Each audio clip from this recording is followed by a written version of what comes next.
نماز میں رکوع کے بعد جو دعائیں پڑھی جاتی ہے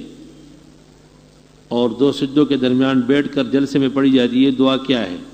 دعا قومے کی حالت میں ہے، حمدن کثیرن طیبا مبارکن فی ملء السماوات والارض وملء ما شئت من شیء بعدہما،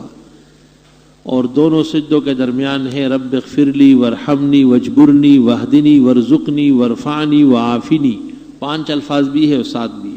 یہ بہتر ہے پڑھنا۔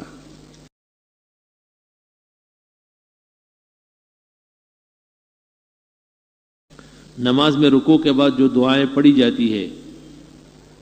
اور دو سجدوں کے درمیان بیٹھ کر جلسے میں پڑھی جاتی ہے، دعا کیا ہے؟